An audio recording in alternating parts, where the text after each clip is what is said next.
Olá para você que acompanha o canal de Piracicaba, assista agora a entrevista com o pré-candidato às eleições 2024 em Piracicaba. Quais são suas percepções sobre a questão do saneamento, né, distribuição de água, SEMAI, e o que você pensa para esse setor, por favor?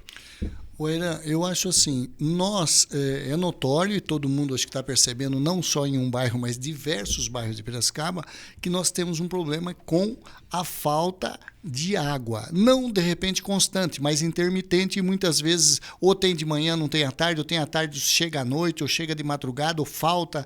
Então, ou seja, nós temos um primeiro ponto principal do saneamento básico, que é a falta de água.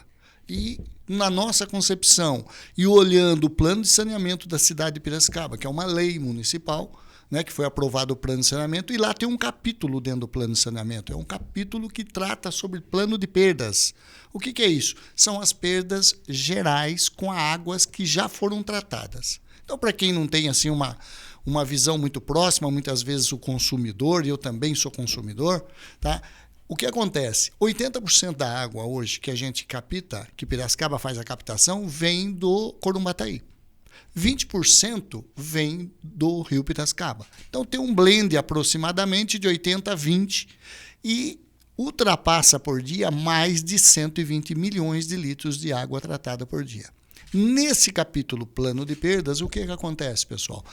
A água se perde praticamente, no plano de perdas, fala em 48% da água que eles mediram e que perde no caminho entre o tratamento e o consumidor e o relógio da casa da gente. Então, esse é o maior problema hoje da falta de água.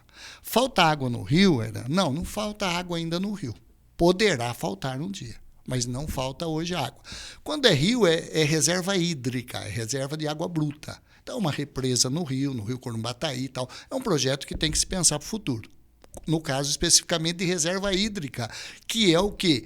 É segurança hídrica para a água. Mas hoje não falta água. O SEMAI capta 1.500 litros de água, está autorizado a captar 1.500 litros de água por segundo do Corumbataí e 350 litros de água por segundo do Piracicaba. Então, quando você olha esse volume, o volume de água é suficiente para a cidade. O problema são as perdas que depois que a água é tratada. E a partir daí que começa o problema. O que é? Então, mas por que está perdendo? Porque são encanamentos que estão há décadas no solo e que não foram feitos, que é a troca das tubulações de rede primária e rede secundária. O último investimento em uma grande captação de água e tratamento foi há mais de 30 anos atrás, na época do prefeito João Herman Neto, lá no Capim Fino, lá no Corumbataí, que há 30 anos atrás nós estávamos numa região bem longe de Piracicaba, não tinha bairros, o Capim Fino não era o que é hoje, uma região já aglomerada de bairros e de residências. Então, ou seja, o maior problema da água para nós, a falta está exatamente nesse gargalo entre o que trata, mas o que perde no caminho. Nós precisamos investir. Infelizmente, hoje o SEMAI ele está numa situação financeira muito ruim. O SEMAI, no passado, era uma empresa superavitária, e nós sabemos da história, e ajudava, inclusive, o município, muitas vezes, até em questões municipais, emprestava recurso. Hoje, o município está tendo que colocar recurso para fechar as contas anuais do SEMAI.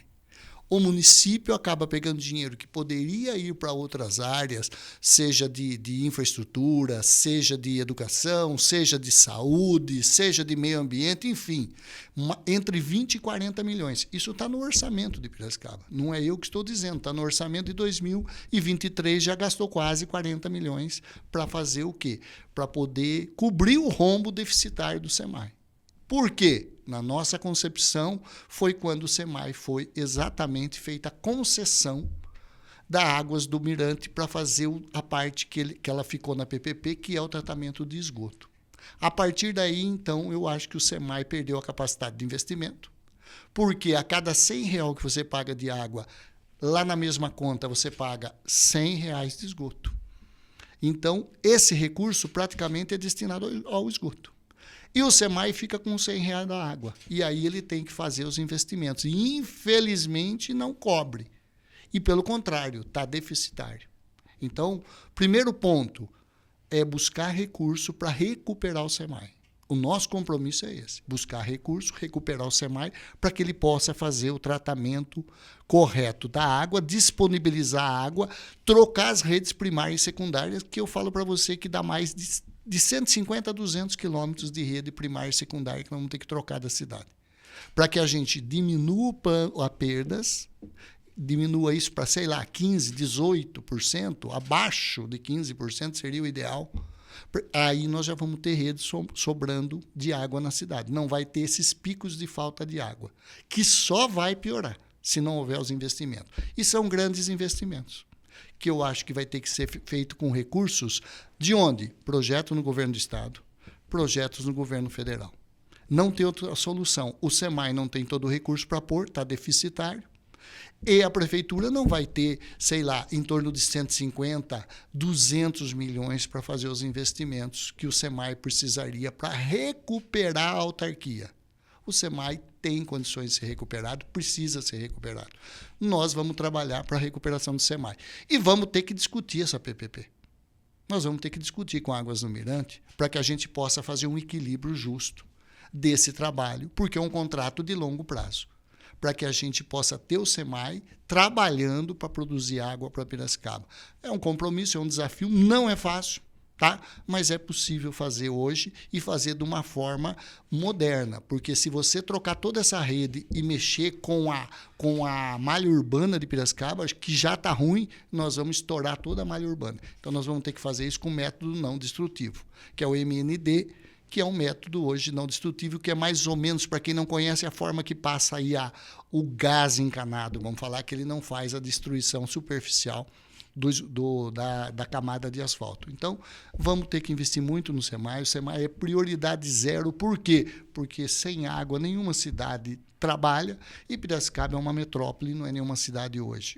Responsabilizar, fazer com que o SEMAI dê um choque de modernidade. Nós temos que fazer isso tudo. Hoje nós temos equipamento para fazer controle de água, nós temos equipamento para fazer isso automaticamente, abrir válvula, fechar válvula, mandar para outra rede, mandar para outra região, setorizar a água. Hoje, se você tiver um rompimento de uma rede secundária, por exemplo, que abastece aquela região, você vai parar 4, 5, 6 bairros. Isso não pode ser feito, uma cidade do tamanho de Piracicaba. Então, nós temos que setorizar a água para quê? Para que aquela região que rompeu, ela, de fato, faz feita a manutenção 4, 5 quarteirão. Isso chama setorização. E precisa ser feito. Piracicaba não pode ser refém de uma situação de um comprometimento de falta de água. Quanto ao saneamento e esgoto, nós temos N bairros em Piracicaba que não têm a coleta e, muitas vezes, o tratamento de esgoto adequado. Piracicaba estava no ranking de água, esgoto, de saneamento, e ela já caiu no seu ranking perante aquele ranking nacional de qualidade, etc. Por quê? Exatamente por conta, muitas vezes, dessa situação que vem há décadas. Então, o nosso compromisso é exatamente resolver. Quando o prefeito em São Pedro, uma cidade bem menor, mas também um orçamento muito menor, a gente conseguiu. A cidade não tinha um esgoto tratado, não tinha uma estação. Nós entregamos, em 8 anos de gestão, nós entregamos 100% do esgoto coletado e tratado, e há 20 anos que tinha problema ininterrupto de falta de água. 100% hoje não tem mais falta de água. Fizemos troca de rede primária, rede secundária, investimos nas estações de tratamento, e a partir daí a gente conseguiu trazer solução. Então é possível, mas é um desafio e vai ter que ser olhado com olhos muito sérios, porque o SEMAI não pode continuar do jeito que está. Infelizmente, a falta de água é, muitas vezes, assim, intermitente em alguns bairros. Tem bairros que é constante. Lá em casa mesmo nunca faltou água. Falta água naquelas casas que não tem caixa, né? Aí pode ser que faltar, mas lá em casa eu não posso reclamar disso aí de jeito nenhum, viu? É muita reclamação, porque assim, falta bastante água. Lá no meu bairro teve um tempo atrás aí que faltou bastante água, vários dias, né? Então, como eu moro em condomínio, a síndica precisou comprar caminhão para a gente não poder ficar sem água, né? Aí liga lá, eles dão a desculpa, falam o que está acontecendo, mas não resolve. E foram vários dias assim, chegar e não ter água nem para tomar banho. Eu acredito que o saneamento tá tudo bem. Pelo menos na minha região não falta água, corre tudo muito bem. Eu moro lá no Jardim São José, perto de São Jorge, né? Lá todo final de semana tá faltando água. Então eu não sei. Quinta-feira mesmo eu queria limpar minha casa, não tinha água. Então eu não pude lavar roupa, nada. Então eu queria saber, né, por que tá faltando. Porque choveu tanto esse ano, acho que no Rio deve ter água, né? Obrigado, Elinho. Então vamos para o nosso segundo tema. Meio ambiente, né? Então, suas percepções, como está a situação atual de Piracicaba e o que você pensa para essa área, por favor. Na área de meio ambiente, o que acontece? Piracicaba hoje tem um tema que é o município verde e azul, que é da CETESB, e que hoje tem o prêmio que o município pode receber do governo do estado na área de meio ambiente. Piracicaba hoje acho que não está fazendo nem parte mais desse protocolo de intenções da CETESB. Então, nós vamos ter que fazer um projeto de recuperação. Começa-se com plantio de árvores, começa-se com saneamento que faz parte do meio ambiente. O PCJ, que é a bacia do Piracicaba, Capivari e Jundiaí, é um grande aliado e um grande parceiro na área ambiental.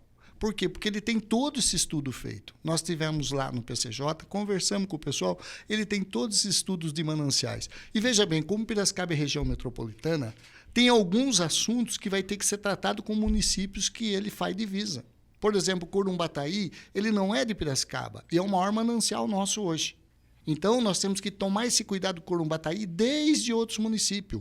O maior afluente do Corumbataí é o Passa Cinco, lá em Ipeúna, que é um dos maiores afluentes do Corumbataí e que vem para Piracicaba. É manancial. Nós temos que fazer um tratamento em conjunto com ele. Piracicaba, que é sede de região metropolitana, dá para fazer um trabalho junto com a bacia do Piracicaba, com a agência de águas do Piracicaba e com o PCJ, que faz um trabalho fantástico, junto ao governo do estado, junto a todos os demais municípios. Então, ou seja, algumas coisas nós podemos tratar aqui, melhoria de meio ambiente, melhoria de plantio de árvore, recuperação de áreas verdes da cidade, que é um negócio que está largado, porque nós temos aí, todos os loteamentos têm área verde, então todos aqueles que podem ser aproveitados para dar condição, mas nós temos que entender que Piracicaba é sede de região metropolitana e ela está inserida na região metropolitana. Então, ou seja, falando em manancial, falando em qualidade de vida, falando em meio ambiente, nós temos que integrar com os demais municípios. E esse é um trabalho que, com certeza, a gente pode contar com o apoio do pessoal do PCJ. Lá no meu condomínio, na avenida, o mato estava grande. Você passa em lugar, praça, o mato está alto. Eu sei que o terreno não deve ser da prefeitura, mas tem nos lugares que a prefeitura pode mandar cortar, não vai, o mato está alto, a cidade está bastante abandonada, falar bem a verdade. Viu, eu acho que tá bom, viu? Tem tanto lugar pior do que esse nosso aqui, né? Eu acho que tá bom demais. Eu acho, pelo menos lá perto da minha casa, que eu moro no começo daquele córrego do enxofre, né? Lá, esses dias mesmo, eu estava lá com o trator, limpando, tirando a sujeirada do rio, porque o povo mesmo joga um monte de sujeira dentro do córrego, né? Então, mas eu acho que pelo menos dessa parte ele está cuidando, entendeu? Olha, precisa sim de um cuidado maior, né? Um tratamento no rio. Eu acho que precisa sim de uma atenção, né, nessa área. Então, o nosso terceiro tema aí é uma das pastas aí que tem a maior fatia orçamentária, saúde. Então, suas percepções, o que você pensa para essa área, por favor? Olha, a área da saúde é uma área, é SUS. Então, é uma área complexa. O SUS, eu sempre falo, o SUS a gente tem que entender que ele é uma rede. Por que é uma rede? Porque se você sair daqui e for para qualquer outro município, visitar um parente, um amigo, viajar, e você tiver qualquer dificuldade com saúde, você não tem plano, você é atendido pelo SUS em qualquer outro município. Então, quando eu falo que é uma rede, ele é uma rede. Ele tem competências municipais, competências estaduais e competência federal. Tá? Piracicaba, além dela ter o problema do SUS local, ela tem que entender que ela também tem algumas competências que envolvem os municípios vizinhos. Então, por exemplo, alta complexidade, Piracicaba vai para vários municípios e recebe do Sistema Único de Saúde para fazê-lo. Agora, especificamente Piracicaba, e o problema do cidadão? Gente, enquanto nós não dermos atenção, resolvermos o problema da atenção primária, o que a gente chama de UBS, Unidade Básica de Saúde, nós não vamos resolver o demais problema. A porta de entrada do SUS para o município são as UBS. Ou elas funcionam, ou elas têm médico, ou elas estão descentralizadas, que é isso o nosso objetivo, é descentralizar a saúde. Porque tem UBS hoje que atende 30 mil habitantes. Como que ela vai conseguir fazer um atendimento ali na porta de entrada para 30 mil habitantes? Tem as USF, que são os PSF, que são as Unidades de Saúde da Família? Tem, mas não faz o papel do posto de saúde, da UBS. Tá? Então, eu acho que nós temos que integrar e descentralizar a área da saúde. A partir daí, o cara que vai na UBS, o cidadão que vai usar, a família que vai usar, aquela pessoa que depende, a maioria depende do SUS, ela precisa resolver o seu problema na UBS. Ela tem que estar, os exames têm que sair de lá marcado, ela não tem que ir para marcar em outro local, ela tem que sair lá marcado. Para isso, nós temos que integrar todo o Sistema Único de Saúde. E aí é uma questão de integrar todos os postos, todas as UFFs, todos os centros de especialidades. Se a gente não atacar a atenção básica, esquece. Ah, mas e a UPA? Super importante. Por quê? Porque quando você está com o posto de saúde fechado do teu bairro, aonde que você vai numa urgência e emergência? Você vai na UPA. Só que assim, a UPA é urgência e emergência. Ela não vai resolver o problema daquele cidadão que precisa dos exames, precisa da cirurgia, precisa do tratamento, precisa do remédio. Não, é urgência e emergência. Tem que existir? Não tenho dúvida. Mas se a gente não atender, fazer parte da atenção básica, nós não vamos resolver o problema de saúde pública. Nós tivemos uma experiência muito grande lá em São Pedro, como fomos candidato, pegamos, por exemplo, a saúde arrebentada, o único hospital público era a Santa Casa, em leilão. Nós tínhamos 2 unidades de saúde em São Pedro para quase 50 mil habitantes. Nós terminamos com 9 unidades de saúde para 50 mil habitantes. Aqui em Piracicaba nós temos 12 unidades de saúde para quase 500 mil habitantes. Então, ou seja, se a gente não descentralizar e não colocar para funcionar essa área especificamente dos postos de saúde, das unidades básicas, o cidadão tem que entrar na unidade básica, ele tem que sair lá com os exames marcados, com cirurgia marcada, o remédio entregue na unidade básica de saúde, o médico está tendo atendido lá e de lá ele marca as especialidades. E tudo isso tem que voltar para a unidade básica de saúde. Ele tem que retirar os exames lá, tudo tem que funcionar na UBS. Ou a gente faz isso, ou não funciona. E não sou eu que preconizo isso. Quem preconiza isso é o próprio Ministério da Saúde, é o próprio SUS. Tá? Então, o que a gente está falando aqui são coisas que já poderiam estar acontecendo. Mas com 12 UBSs, mesmo tendo as USF, que é os PSF, nós não vamos conseguir atender. Tem região que tem uma UBS para 20, 30 mil habitantes. É impossível fazer funcionar. E se a gente não for buscar na base, lá na atenção básica, não vamos conseguir. O resto de cirurgias e etc. é possível fazer. Tem recurso. Não venham falar para mim que não tem recurso. O município tem recurso, o SUS tem recurso, o Estado tem recurso, o Ministério da Saúde tem recurso para os programas. Piracicaba precisa aderir aos programas que tem no Ministério da Saúde, e não são poucos. Piracicaba tem que aumentar o teto físico-financeiro, é um pouco técnico isso para o cidadão comum. Mas o teto de Piracicaba físico e financeiro do governo federal, que repassa para Piracicaba, perto de outros municípios, proporcionalmente, per capitamente, pelo número de habitantes, é irrisório. A gente sabe fazer isso. Nós já fizemos, sabemos o caminho, e eu tenho certeza que nós temos condição de dar um SUS de qualidade para o cidadão, para que ele possa, de fato, ter dignidade na hora que ele precisar do sistema de saúde público, porque paga imposto para isso. Eu uso pouco pronto-socorro, evito de ir, mas assim, eu uso bastante posto de saúde. No meu posto mesmo, tem clínico, tem pediatra, mas não tem ginecologista. Então, se você precisar de um ginecologista, não tem. Aí você tem que consultar com as estagiárias, como foi o meu caso, tive que consultar com a estagiária porque não tinha ginecologista. Os pronto-socorros está bem caótico, que eu não vou, mas estou sabendo que está bem assim, então às vezes que eu preciso, eu sou bem atendida e as consultas é bem agilizada, mas em caso de postinho e pronto-socorro, tá feio o negócio. Não, isso eu não vou nem falar para você. Na época da vacina eu vacinei direitinho, veio vacina. Agora essas outras partes eu não vou porque eu tenho convênio, então não posso falar, né? Precária. A saúde, sim, a gente fica muito tempo, né, nas filas de espera para todo tipo de procedimento, todo tipo de tipo consulta, para várias coisas, né? Fica muito tempo na fila de espera, ou mesmo não tem médicos. Nessa área a gente sofre muito. Eu vou no postinho lá perto da minha casa, já fui na UPA também, ali do Vila Cristina, mas a única coisa que eu acho ruim é exame, porque eu tenho exame para fazer já desde o começo do ano passado, já estamos já quase no meio desse ano já, e eu não consegui tirar a radiografia das minhas mãos, fazer o que eu tenho que fazer, entendeu? Estou com o pedido lá, estou com tudo, mas só que nunca chega a minha vez de fazer esses exames. Então isso aí eu estou achando errado, mas no postinho e na UPA eu fui atendida direitinho, sabe? No tempo certo, tudo. Certo, Elinho. Vamos para o nosso quarto tema, a gente sabe que é bastante, né? Mas mais um tema aí que tem bastante, que pega bastante da fatia do orçamento, a educação.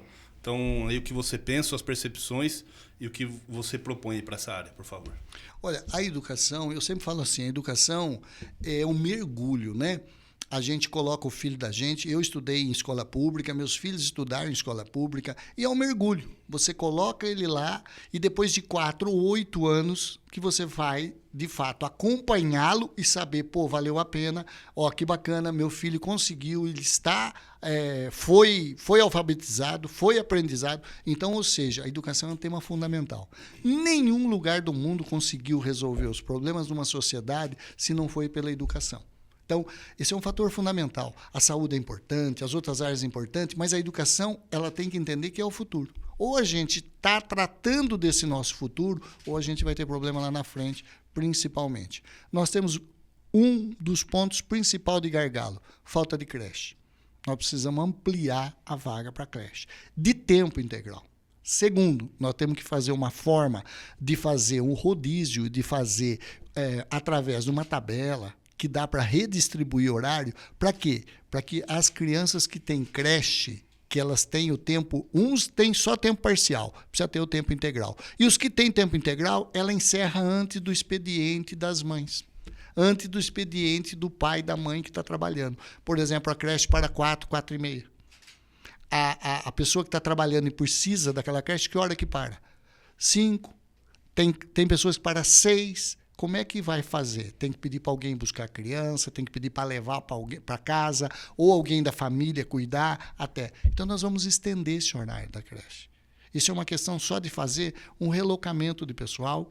E outra, não é o professor. Nós podemos ter o agente cuidador, porque o professor ele fez o papel dele, o horário dele, legal, mas o agente cuidador pode dar todo o suporte para que a família tenha horário estendido da creche. Esse é um dos métodos. Segundo, é aumentar a vaga em creches, que é mínima.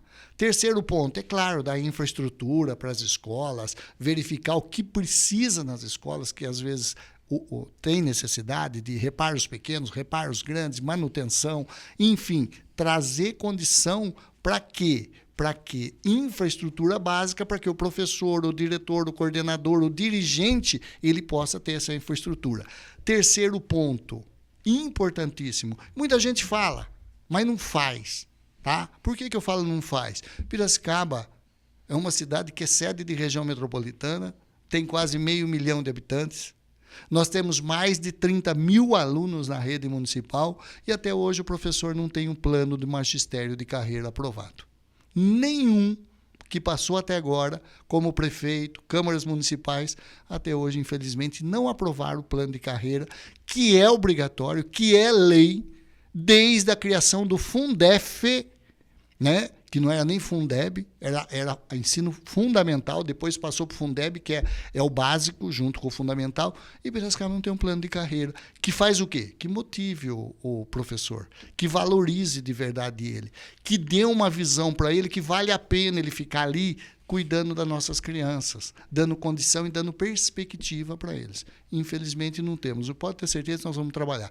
Nós fizemos isso em Charqueada, quando prefeito, nós fizemos isso em São Pedro, aperfeiçoamos e graças a Deus deu certo. É possível fazer, é possível chamar.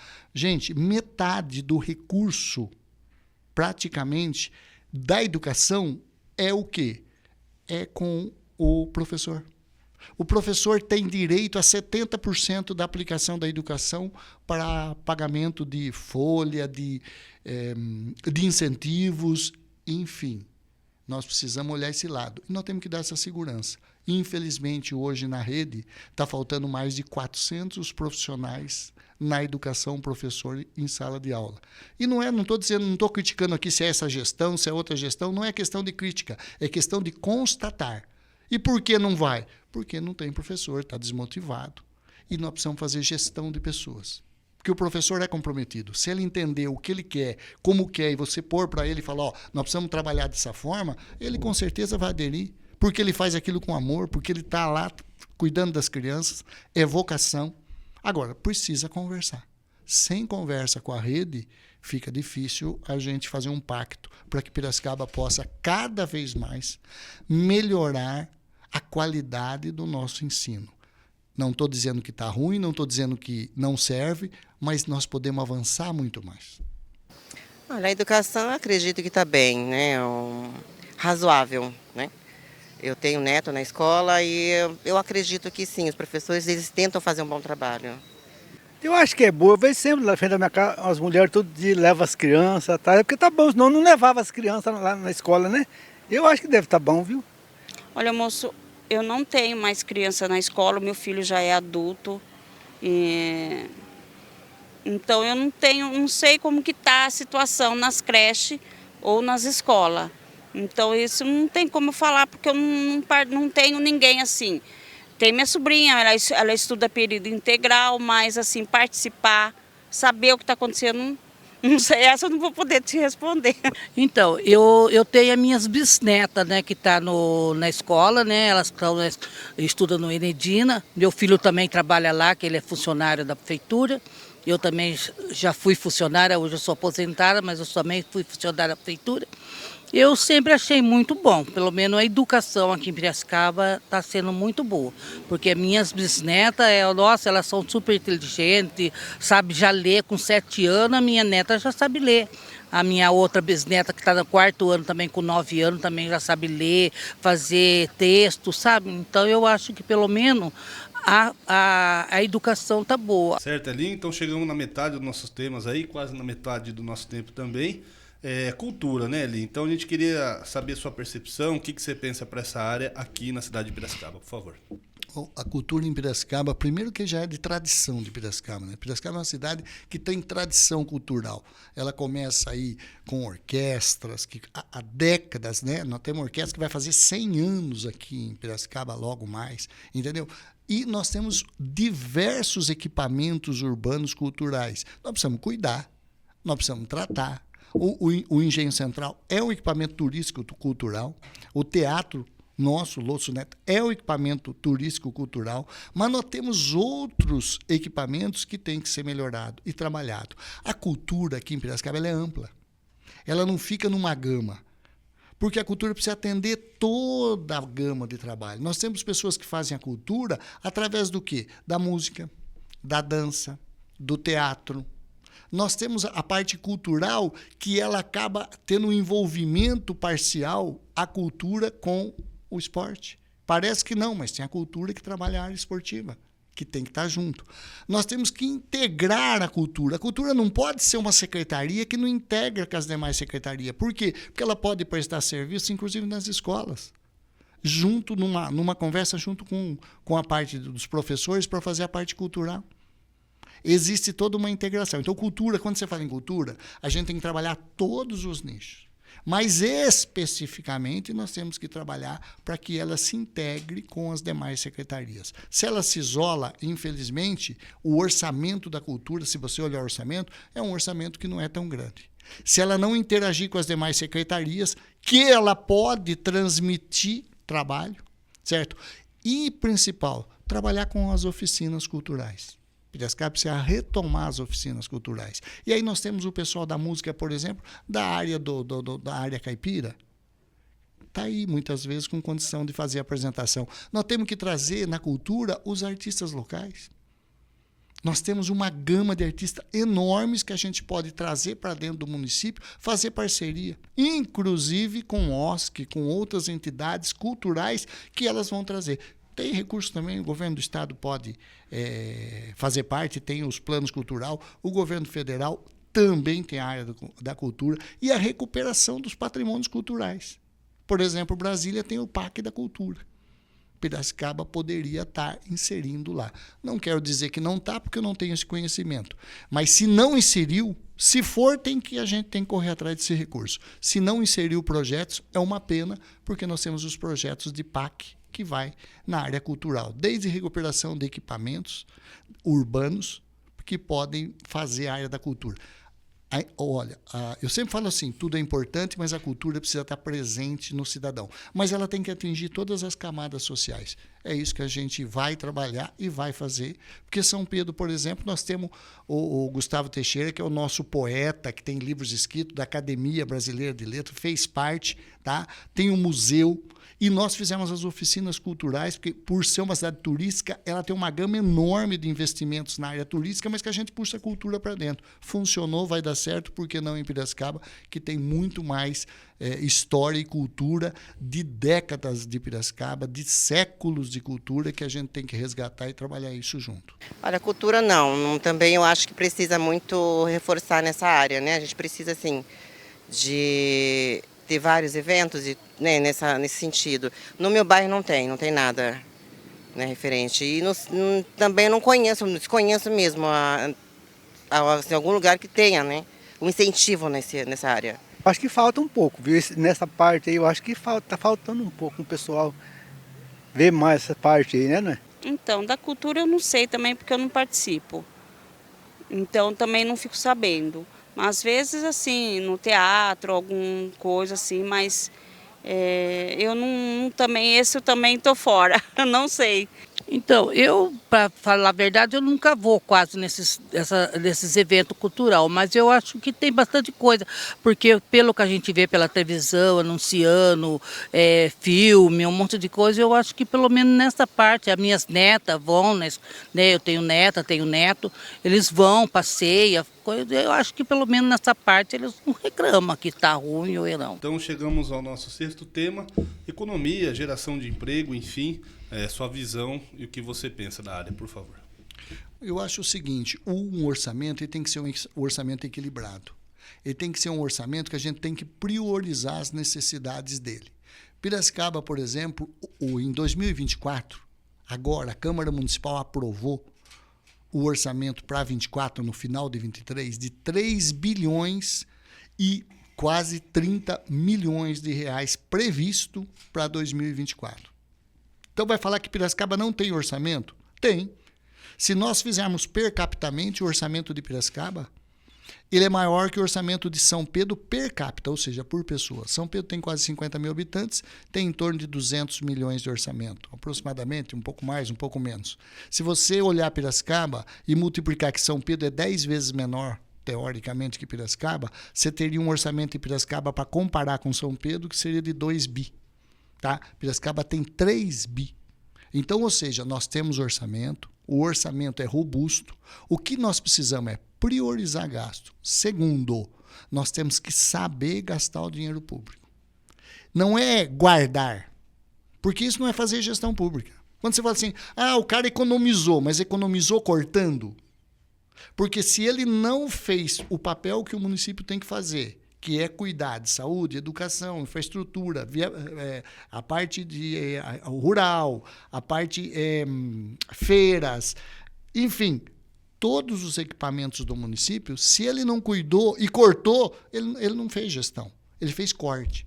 Orçamento, a gente não tem que fazer corte, a gente tem que fazer gestão.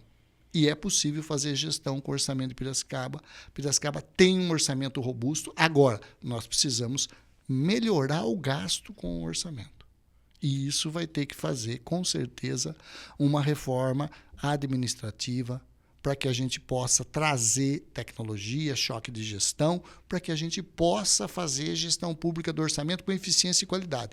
Gente, a Prefeitura de Piracicaba é um CNPJ. Ela é uma empresa, entre aspas, pública. Quem é o dono? O cidadão. Ele é o acionista. Agora, nas eleições que vai ter em outubro, que é no Brasil todo e Piracicaba também, o que o cidadão vai escolher?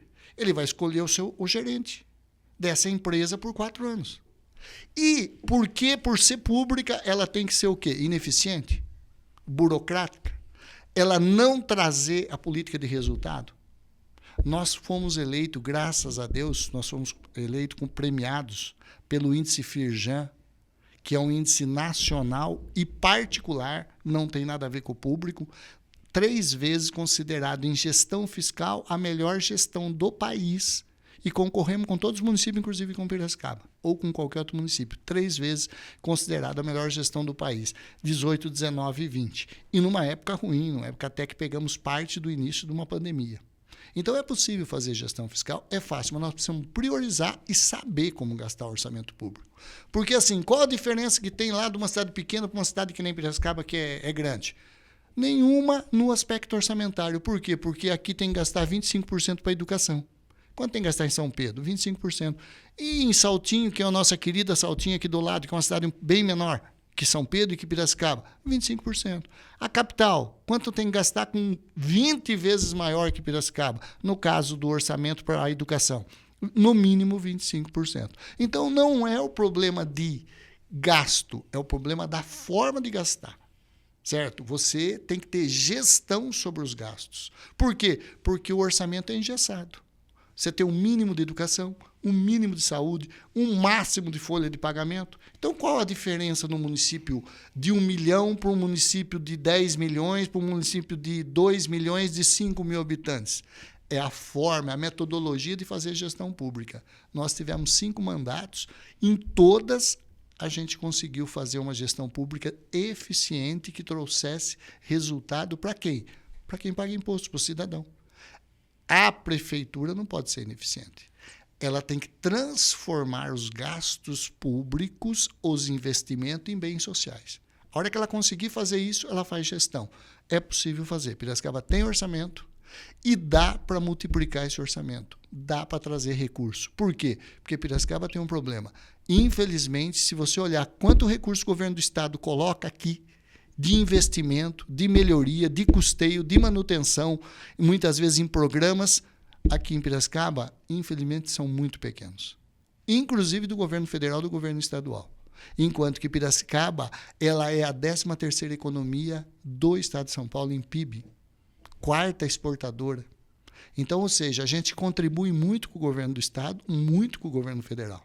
Então, nós temos que buscar essa parcela de investimento, não investimento de retorno de ICMS, não investimento de retorno de impostos federais. Porque o município é 3 impostos básicos, os municipais, os estaduais e os federais. Esses que compõem o orçamento. O municipal é IPTU, ITU e ISS, vamos falar que é os grandes. Depois você tem taxas e etc. que é cobrado, mas os grandes são esses.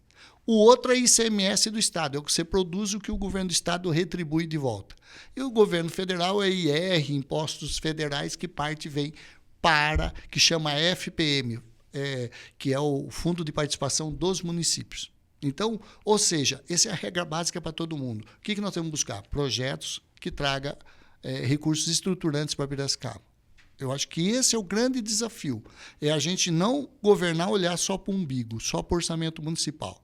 A cada R$100 que nós pagamos de impostos, em média, 13 fica para os municípios. 25, R$27 fica para o Estado.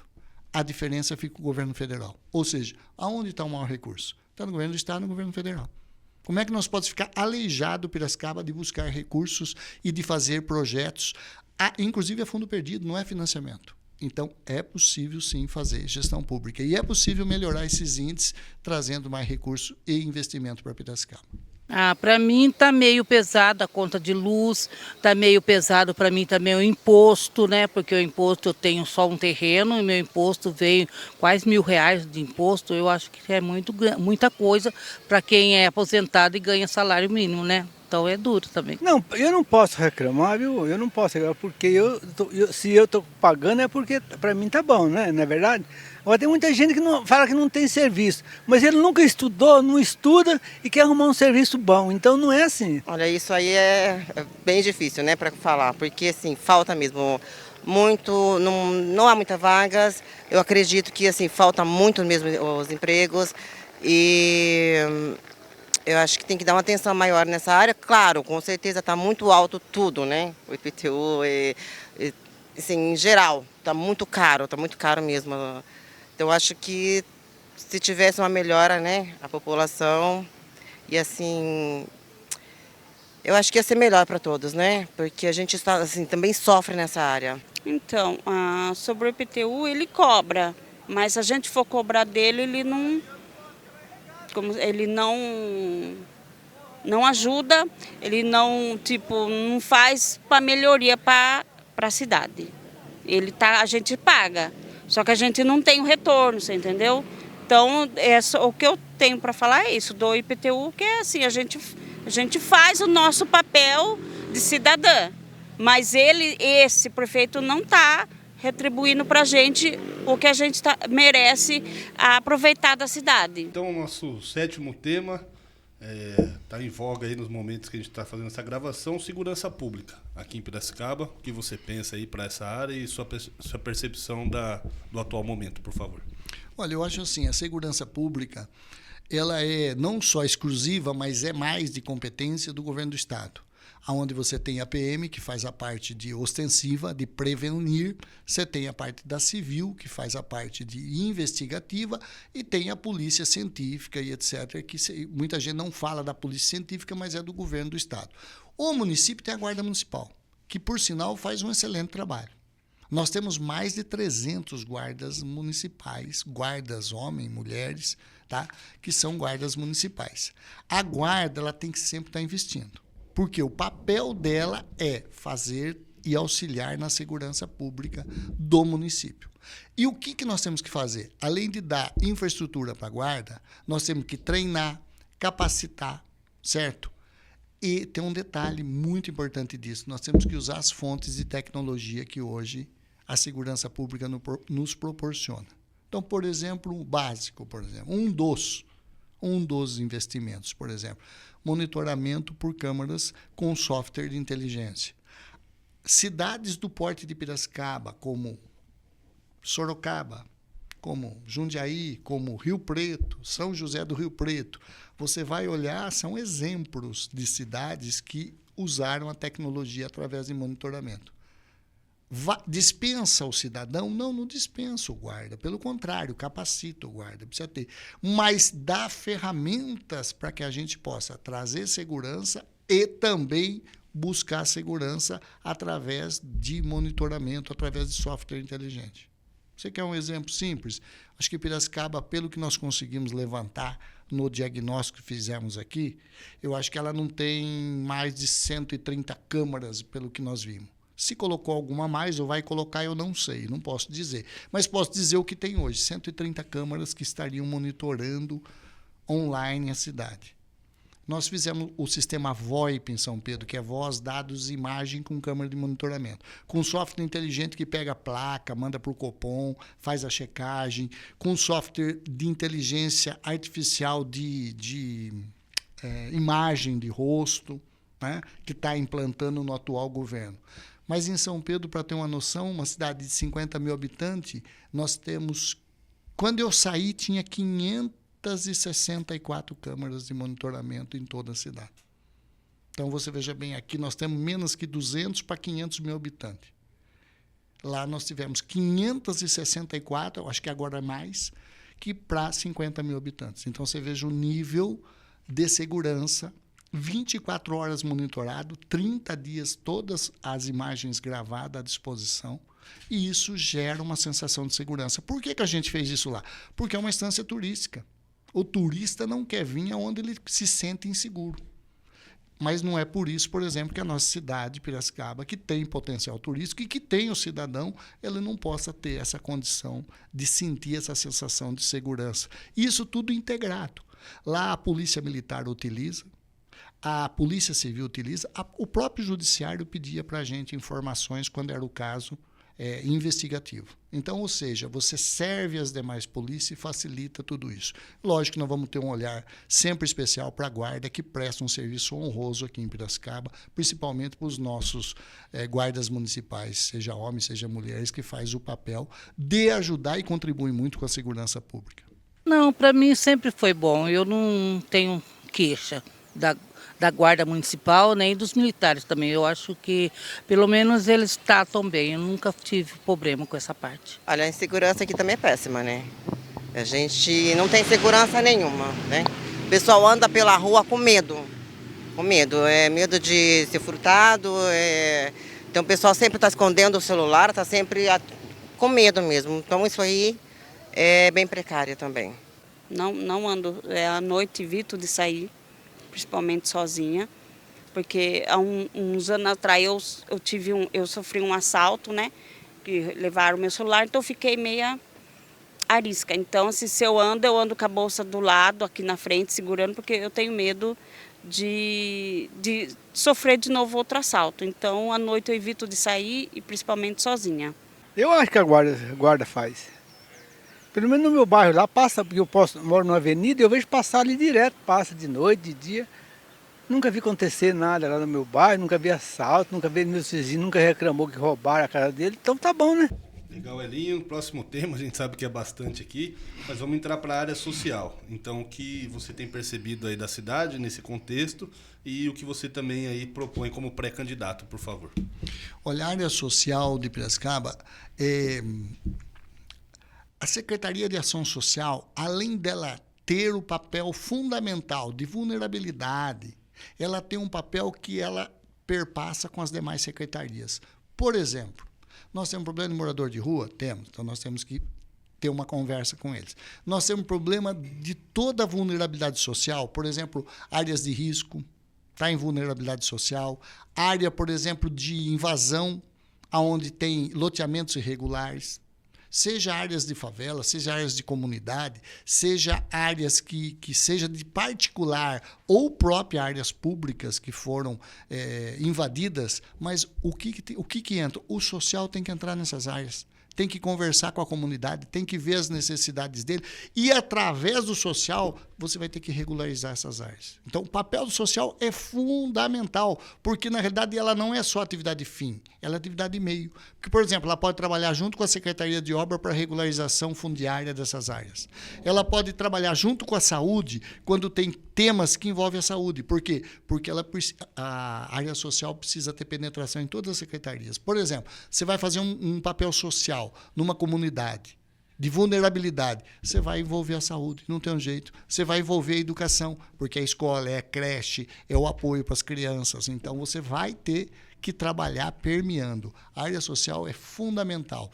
E um detalhe muito importante, que nós, com certeza, nós vamos implementar, porque já deu certo, é trabalhar com as entidades, as ONGs, é trabalhar com as OSCs, é trabalhar com quem já presta o serviço.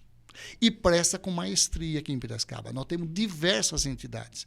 Eu, enquanto deputado estadual, nós mandamos recurso do orçamento do Estado, das emendas nossas, para Piracicaba, para 27 entidades sociais regulares que podiam receber recursos. Tá? Nós mandamos no ano passado via prefeitura, através de um convênio, e esse ano com emendas diretas para as OSCs, que fazem um trabalho social fantástico. O que nós precisamos fazer? Ampliar. O que eu tenho percebido em Piracicaba? Muita gente quer ajudar. Muita gente. O que precisa é fazer com que isso seja concentrado de uma forma, vamos falar assim, didática, pedagógica, chamar para dentro as entidades sociais, dar oportunidade para elas executarem e a gente fazer os convênios para que elas possam fazer o trabalho delas. Para que o município vai criar um serviço se esse serviço já está, por exemplo, disponível com uma entidade social? E vinculada a N situações. Tem um monte de igreja, seja evangélica, seja católica, seja espírita, ou qualquer outra associação, não é diretamente com a igreja, mas estou dizendo que dentro da igreja tem as associações que fazem o trabalho social. Nós temos que trazer esse povo, gente. Esse povo já faz isso. Nós só temos que ordenar isso de uma forma legal dentro do município para que, junto com eles, a gente potencialize as ações. O que precisa é organizar e passar a investir em programas específicos que aí cabe ao município. Mas tem que aproveitar as entidades. Nós vamos trabalhar muito com as entidades sociais do município. A gente acredita que elas já fazem um papel fundamental e muito mais rápido, menos burocracia e com um custo muito menor e com uma qualidade muito maior do que a gente querer implementar via município. O social ele tem que aproveitar toda essa potencialidade. E nós temos como envolver grandes empresas no trabalho social. Eu vejo que muitas vezes as empresas não são envolvidas. Cada uma faz papel seccionado dentro da sociedade. Nós temos que trazê-los para dentro do município, junto com eles, com as prioridades, e fazer com que essas empresas, junto com a gente, atinjam a população. Porque nós temos que entender que o social é um resultado que tem que começar daqui para terminar. Não adianta eu falar, vou resolver o problema do morador de rua, tá? E o problema de quem está lá nas comunidades? E o problema da mulher, da violência? E o problema da criança? E o problema daqueles que precisam de apoio para que o social faça com que, em conjunto, passe a fazer o quê? Treinamento, capacitação para que gere emprego e renda para aquela família. Senão você não consegue tirar ela daquela situação. Você vai trabalhar e, como diz, vai ficar enxugando gelo. Então, o social tem que permear todas as demais áreas em conjunto. Eu acho que isso vai ser um caminho que vai dar... eu acho que vai dar um resultado muito positivo, porque nós já fizemos isso e isso teve efeito positivo para a sociedade onde a gente pôde estar, prefeito. Eu acredito que sim. Na área social, sim. Eu acredito que eles tentam, né, pelo menos, dar atenção nessa... Né, pelo menos para os moradores de rua, acredito que eles tentam ajudar. Né? E também tem muitas pessoas que precisam de atendimento em cesta básica. Eu acredito que, como eles conseguem, eles ajudam. A assistência social faz o que ela pode ajudar, né? Então, no que está no alcance dela, ela ajuda. Mas, assim, como eu não estou nesse meio, mas que eu fico sabendo, assim, da renda, né? As pessoas, como se diz, está bem. Aí eu acho, dessa parte aí, eu acho que está tendo um abandono muito grande, porque tem muito morador de rua aqui em Piracicaba, tem demais, tá? Eu nunca vi tanto nesse tempo que eu moro aqui em Piracicaba. Então eu acho que devia ter mais coisas, tá tendo muitas favelas lá perto de casa mesmo, o que tem de gente pedindo as coisas para a rua, tudo, eu acho que está um pouco difícil. Para todo mundo que é mais pobre, né? Os mais pobres sempre sofrem mais, né? Por causa disso. Certo, Elinho, penúltimo tema da nossa maratona aí. Mobilidade urbana, transporte público, suas percepções e o que você propõe para esta área, por favor. Piracicaba ela precisa de uma reforma estruturante quando a gente fala. Piracicaba não é mais cidade. Com todo respeito a quem não pensa, Piracicaba ela é uma metrópole. Os problemas de Piracicaba não são de cidade, os problemas de Piracicaba são de metrópole. E não é diferente na área de mobilidade urbana. Entendeu? Quanto a transporte público, é claro que nós temos que alargar horários, atender mais regiões da cidade, mais bairros, certo? Embora está sendo feita uma licitação, acho que logo em breve deve entrar uma empresa de ônibus para fazer. Então eu não posso entrar no detalhe, mas o que o pessoal pede? Mais horários estendidos, condição de ônibus passando em mais pontos, porque muitas vezes ele passa aqui, mas deixa uma parte da região da cidade que fica longe para ser atendido. Ou seja, tem que fazer um estudo. Falar para mim assim, não vai fazer? Não, dá para fazer um estudo. Então, a questão, por exemplo, de transporte público. Eu acho que isso nós temos que trabalhar muito. Mas, quando você fala em reforma estruturante, nós temos um problema sério de pavimentação asfáltica aqui. Agora, quando fala assim, olha, buraco, eu concordo. Tem que ser tampado o buraco. Mas presta atenção, pessoal. O município de Piracicaba, o asfalto está deteriorado. Aquela capa selante que a gente chama, que é a parte de rolamento que a gente fala, que é onde anda o carro, que é a rua, tá? Ela está com o quê? 15, 20, 30 anos de pavimentação, já venceu o prazo. Ou seja, não vai então tampar buraco? Não, tem que tampar buraco. Tem que tampar buraco. Mas não vai resolver. Por quê? Toda vez que você tampa um, vai abrir 2, 3, 4. Por quê? Porque aquilo está deteriorado. Nós temos que fazer a troca da capa selagem, que é aquela recuperação da pavimentação do asfalto, que é o que chama de recapeamento. Tá? Se nós não fizermos isso, a gente não vai conseguir vencer o tapa-buraco. E outra, hoje Piracicaba gasta mais de 30 milhões por ano de tapa-buraco. Então, precisa. Mas nós estamos pegando dinheiro e jogando dentro do tapa-buraco. Nós não estamos dando solução. A gente está dando aspirina, entendeu? Novalgina para cortar dor de cabeça, febre, mas não estamos resolvendo o problema da doença. Qual é o problema? Nós temos que trocar essa capa asfáltica. Quanto é? Nós temos pelo menos, eu acho que de 700 a 1.000 quilômetros de capa asfáltica para ser feito na cidade, entre bairros e região que já tem pavimento. Fora os bairros que não tem nem pavimento, nem asfalto, nem guia, nem sarjeta, nem galeria, nada. Então, a questão do asfalto, temos que tampar buraco, mas nós temos que pegar uma solução mais definitiva. Temos que recapear. Se todo mundo tivesse feito um pouco, no decorrer de décadas, a gente teria muito menos hoje para fazer. Infelizmente, hoje nós temos uma malha viária deteriorada. Além disso, problema de mobilidade. Tá? Por exemplo, nós temos problema de mobilidade, quem vem da região de Santa Terezinha para cá, cresceu muito para lá, quem vem para cá tem problema de mobilidade, principalmente nos horários de pico. Ou quem vai embora, pouco importa. Itagá. Laranjal Paulista, ninguém anda mais. A Avenida Laranjal Paulista, foi feito o quê? Foi feito N loteamentos para aquela região do Campestre, aquela região que vai para lá, não consegue andar mais. Por quê? Porque ficou o quê? Ficou uma rua. Algumas partes têm pedaço duplo, pouca. A maioria é uma rua. Não consegue mais mobilidade. Aqui na região do Monte Alegre, outra questão de mobilidade. Então, a gente está fazendo um plano de mobilidade para a cidade. Muito, muito, muito grande e que feche o anel viário de Piracicaba e que faça algumas obras estruturantes para melhorar a mobilidade. A gente fez um estudo de Piracicaba do modo geral. Ó. Inclusive, nós temos aqui um diagnóstico de Piracicaba, de todas as áreas. Porque para a gente ser pré-candidato, a gente precisa estudar como está esse município. Onde estão os gargalos? Aonde estão as necessidades? O que nós temos de problema e o que nós temos de potencialidade para resolver? Por quê? Porque amanhã, em sendo escolhido e eleito, você não pode dizer, eu não sabia que estava dessa forma. Não, você precisa estudar o município. Por quê? Porque é lá que você vai ficar por décadas para o futuro da cidade. Toda ação que você fizer agora vai refletir positivamente ou negativamente em décadas na cidade. Então, é importante que a gente saiba. A questão de mobilidade, nós temos um plano específico para essa. E obras estruturantes. Quer um exemplo?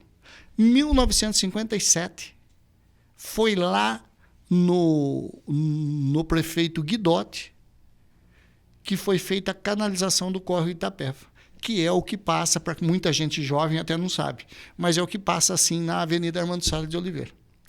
Ótimo, uma obra fantástica na época. Eu fiz tijolo, gente. Aquilo foi feito arcos de tijolo ainda. Tá? Agora, nós temos que olhar que de 1957 para cá, a cidade cresceu para todos os lados e a bacia de contribuição de água, quando chove, ela pega uma região enorme que não pegava no passado. A 31 de março descarrega inteira a bacia do 31 de março, que vem até onde? Até o Teatro Municipal, ali o Lúcio Neto. Chega ali, o que acontece? Ela não consegue passar na canalização do Itapeva. E aí ela transborda todas as vezes ali. Então, ou seja, é uma obra estruturante para a cidade desde quando? Desde 1957 que foi feito. O que foi feito de obras? Nada, não foi feito mais nada estruturante. Foi só aumentando e ter o problema de canalização. Aí depois nós temos a Voltisac, que é parte dela também, ela tem problema. Tá? Aqui perto descendo para o Beira-Rio, nós temos outras áreas aqui que tem problema de enchente.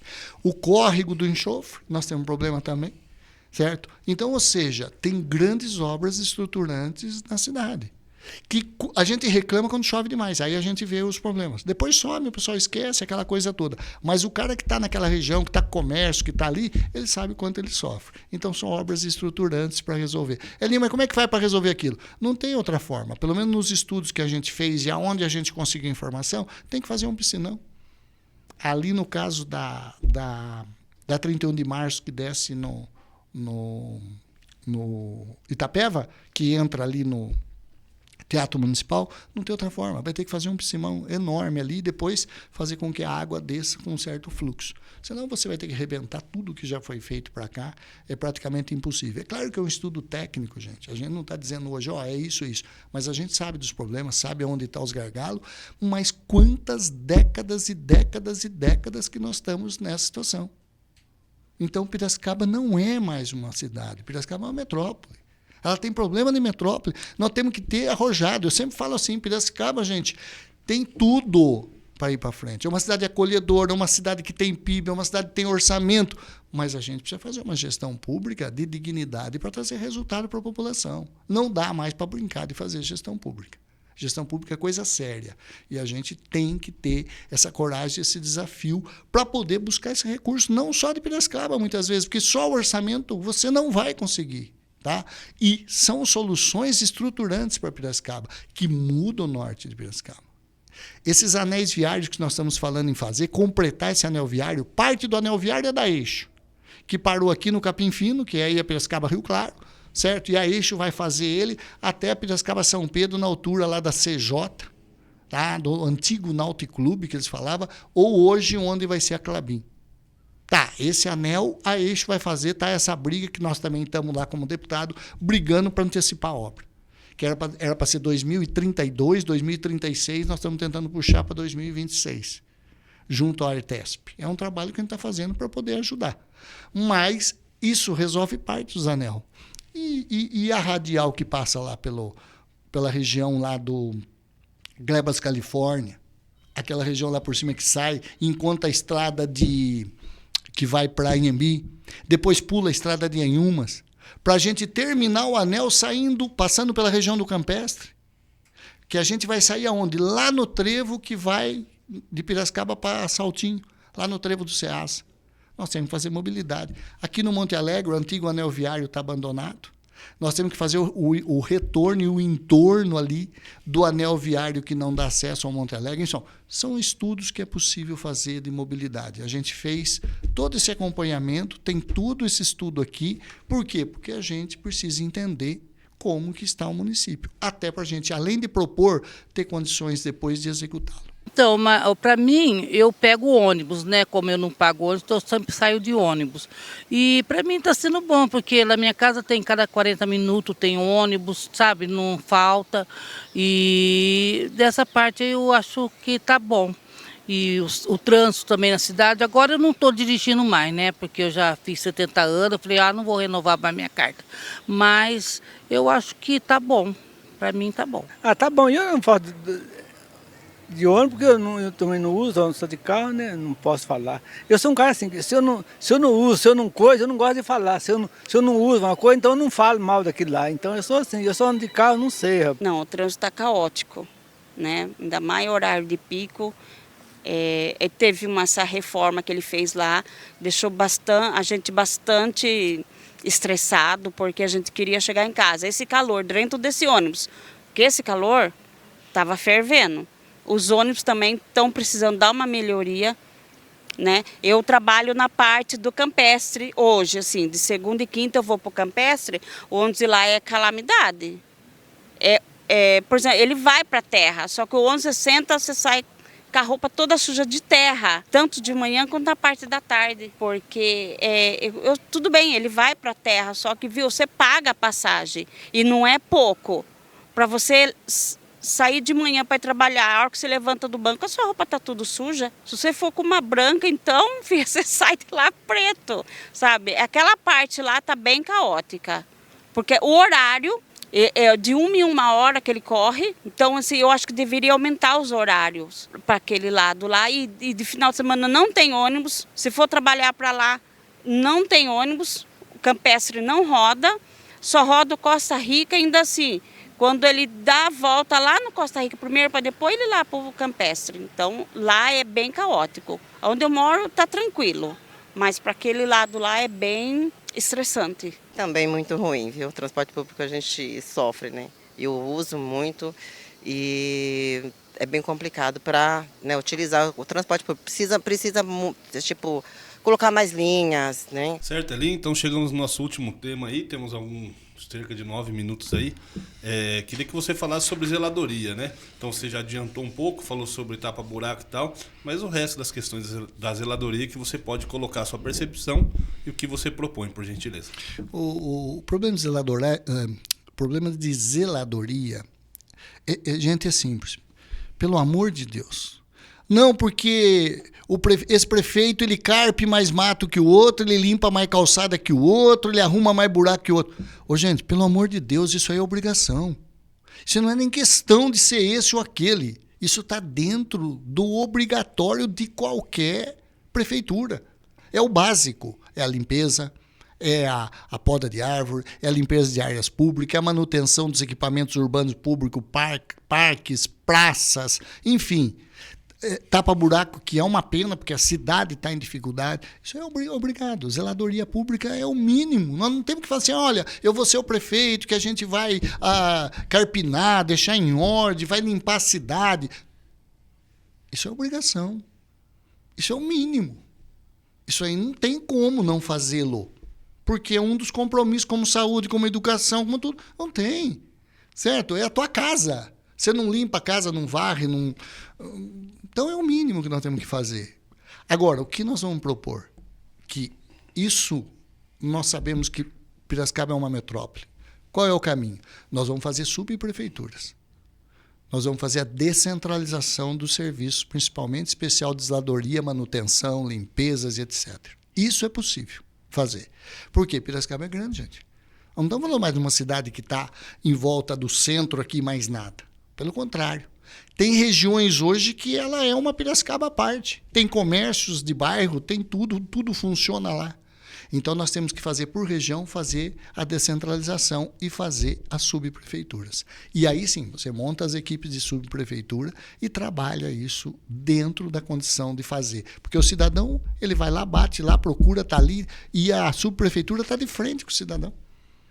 Entendeu? Nós temos que descentralizar, não dá para ficar tudo aglomerado simplesmente no centro cívico.